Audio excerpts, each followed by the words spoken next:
Hello, everyone, and we're back for another juicy episode of Coaching Chats. I wish this was actually done on Fridays because then we could just eat donuts at the same time because Friday is donut day.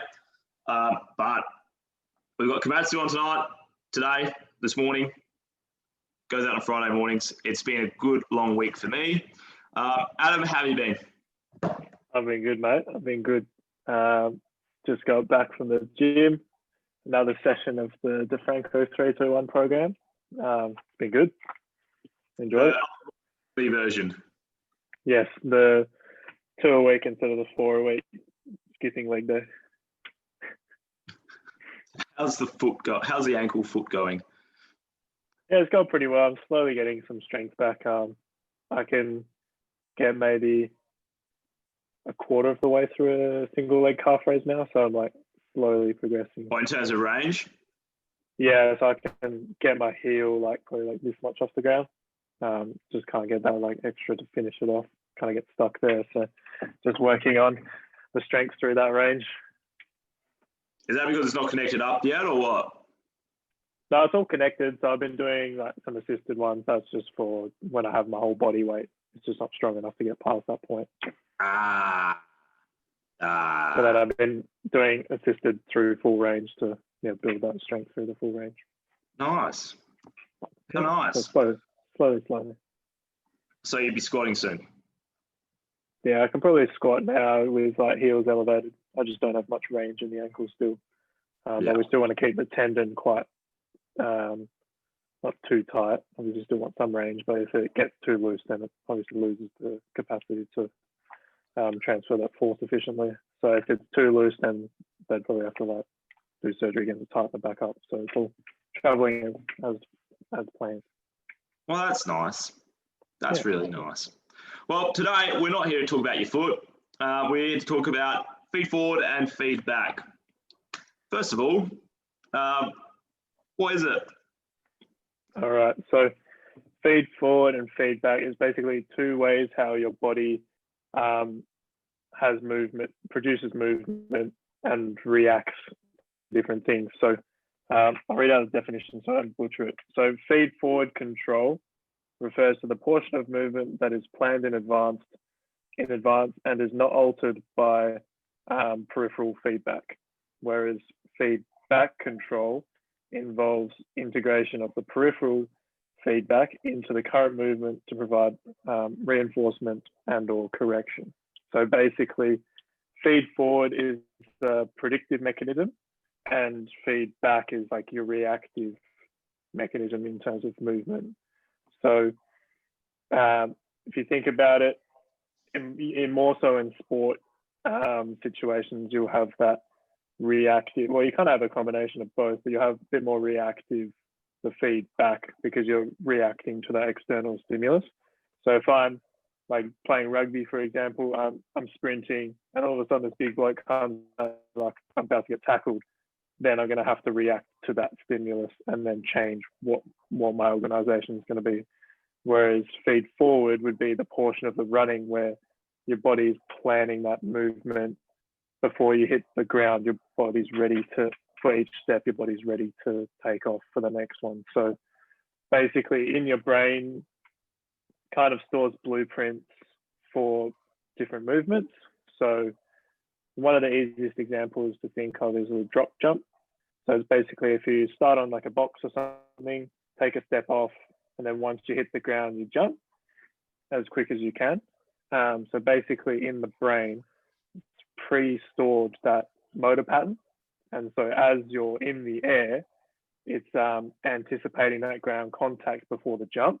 So that's a feed forward mechanism because it's already planned. So your muscles are co-contracting.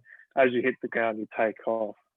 Whereas something like, let's say a squat, you've got that external load. You've got kind of a combination of both because it knows to co-contract to control the weight. But actually squat's probably not special. Something where you have a perturbation to the system. So maybe a payloft press, but there's a little bit of a perturbation in the band. If I'm pressing and it's shaking, my body's having to react to that stimulus. So it's getting the feedback of the stimulus and then having to adjust the movement accordingly. Does that make sense in that explanation? Yeah, I guess I'm guessing as a coach, if you're using this as a coach, you'd say, okay, like visualize this happening before the activity, and then afterwards it would be explaining what you got to do next time. Yeah, that would be a scenario that you use in coaching. But then it's also why it's important to expose your body to a variety of movements. So if all you know how to do is run, jump, and that's it, then particularly if you're playing a sport, right, you're going to be running and jumping, but there's going to be different situations where you might fall over, or the run doesn't go quite as planned, like you get tackled in rugby, or if I'm going for a jump in basketball, someone knocks me. So you're going to have you basically want to have like a nice, robust library of these blueprints in your brain that your brain can access at different times. And so there's a really interesting study that looked at people jumping on a trampoline. And then what they did, they got them to jump on the trampoline, and then afterwards they did a jump on the ground. So they did like a baseline test of how they jumped on the ground. So they did just a normal counter movement jump on the ground. And then they also did like a drop jump. So like I mentioned before, you're kind of stepping off that box, hitting the ground and jumping. So your brain is like super smart at this stuff. So it's predicting at all times, it's taking in all the sensory feedback so that it can adjust the movement accordingly. So it's in that feedback process as well as that feed forward. They kind of work integrated together. Yeah. And so this study was looking at, they'd get these people to jump on the trampoline. So obviously the surface is different. The muscle tension has to be different because the ground is more elastic. So you're using a bit more muscular force than you would if you're on the ground. You're going to try to use more of that elastic force from the tendon. And so as soon as they came off the trampoline and did that first jump, the first jump that they did was significantly lower than they did from their baseline. But from the second jump, they got back to their baseline. So that feed forward mechanism was going, and it's predicting, okay, this is what the ground's like. So the next jump, I got to contract in this way. But when they took them off the trampoline, it was still in that for the first jump, but it worked so quickly, it went back into the other blueprint, pulled that one out, and then did the movement of the normal jump. So they came straight back to baseline. So that was pretty cool.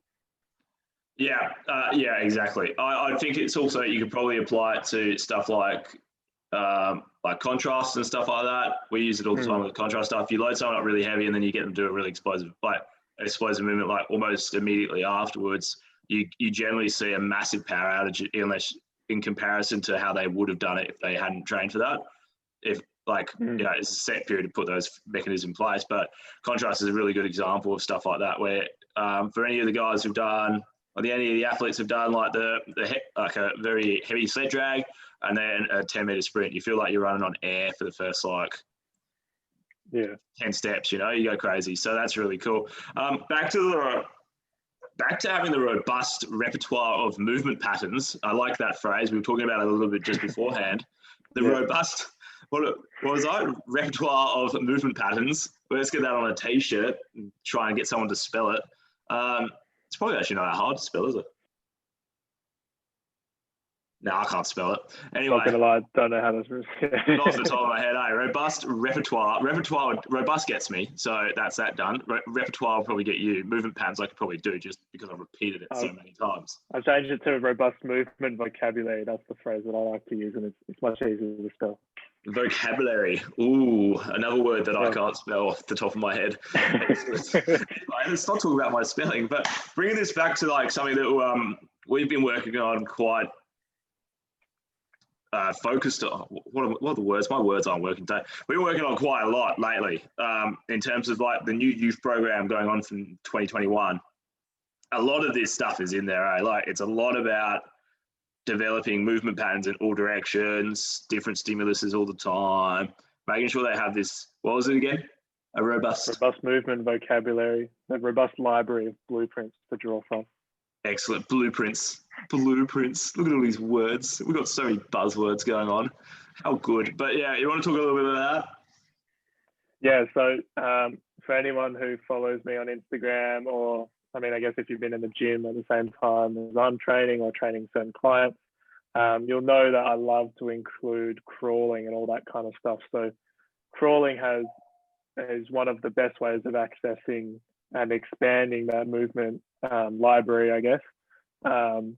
You've got like the coordination of the movement. You've got the self-organization of getting your limbs in the right place.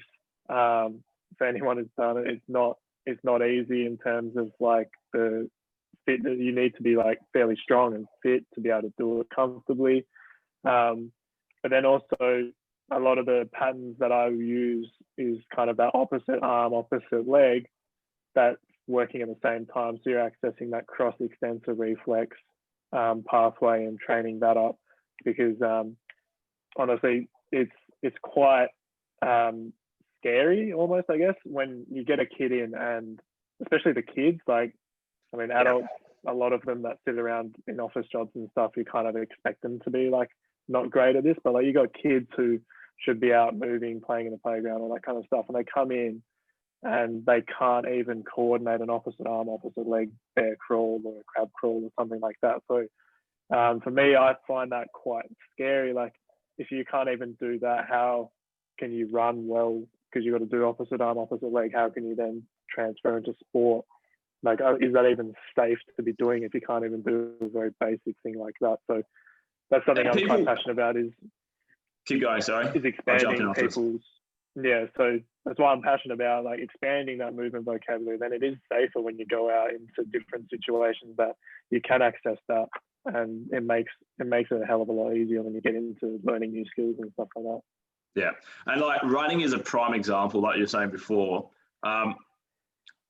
Everyone thinks that running is such a basic movement pattern. It's actually like horrendously complicated when you're doing it correctly, and it's actually a high level skill done correctly. Yeah.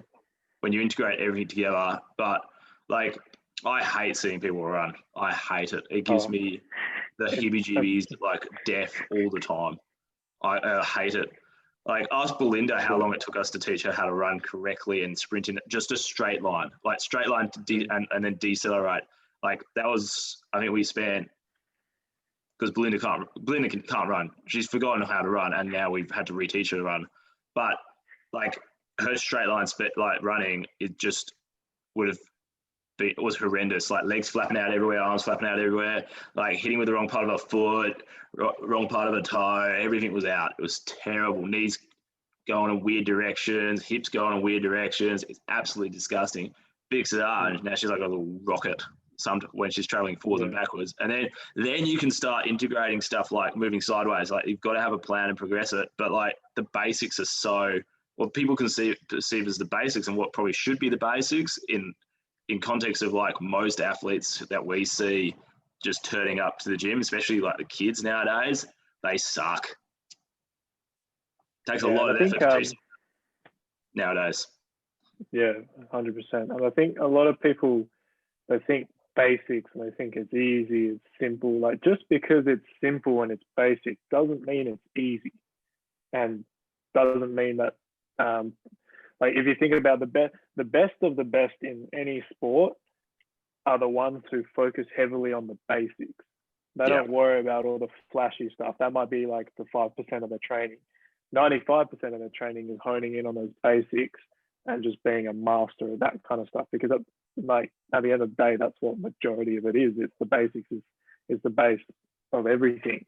And then from then you can add on to that. But if you don't have a solid base to work from, then there's no point doing all that flashy stuff, all those different things that you might see on Instagram. Like, obviously that's what attracts views and all that kind of stuff, but you need to bring it back to the basics. And I think in terms of the sprinting and the running and that kind of stuff, that is one of the best examples of a feed forward mechanism in the brain, because everything's happening so fast. You can't consciously think about each step and then have to readjust how you're running and striding because those steps are off or something like that. You don't have the conscious power to do that. All this is happening reflexively. So you need to expose yourself to these different movements, train these different movement patterns so you can do them efficiently, because they're happening faster than you can actually consciously think about it. Yeah, and then imagine like how hard we've just made running sound, and then add a ball to it. Yeah, exactly. The And then stuff. having another reactive component to having to catch a ball, throw a ball, and run at all the same time. So when you break down all these skills, like they're actually really complicated. You add like a ball or a bat to it, but don't add another object, like just holding the ball. And now you've got to run with a ball in your hands or at your feet or a racket in your hand or a club or whatever weird sport you play. Like now you've got to like complete the running component while another stimulus is involved. Then you've got to learn how to actually make that stimulus do the function of the sport. And then you're adding other people into it. Like there's a lot of layers to this stuff that we're breaking it down quite deeply now, but there's a lot of like layers to this stuff that people don't even understand and how complex this stuff actually becomes and why, like, as you were saying before, basics are so important. Like you need to get that stuff right because it's an echo effect. Like you can't connect with your foot correctly. Well, that's going to echo all the way up your chain. And then when you try to apply that to that, it's going to stuff up somewhere. And that's where injuries happens. That's where lack of performance happens. That's where long-term injuries happen. And that's why the kids program for 2021 is going to be the best goddamn kids program ever made. Shameless plug. Ruthless. Shameless plug to all the millions of followers that don't follow this, who are trying to attract to join our youth program. But like, it's worth saying, and it feeds back perfectly into the feedback and feed forward thing that we were talking about earlier. So why the hell not? How's that come full circle? Why the hell not? And I think with that, we should probably leave it because otherwise we're going to talk on a rant about running mechanics for like 2 hours and get that weird whiteboard thing out and try and draw it. So I hope you guys got something out of that. I don't know I think we're talking about feedback and feed forward at the start. So we call that pretty covered. Then we hit up a bit of how you can apply it, and then a bit of coaching, bit of youth, bit of running, bit of sport, bit of everything, bit of goodness. Yeah. So, as always, guys, be formidable. Check out Adam on Instagram if you want to get consistently good content. Follow me on Instagram if you want to get me squatting or doing something, or maybe posting up something informational-wise every 2 months. And that's all for now, guys. Goodbye.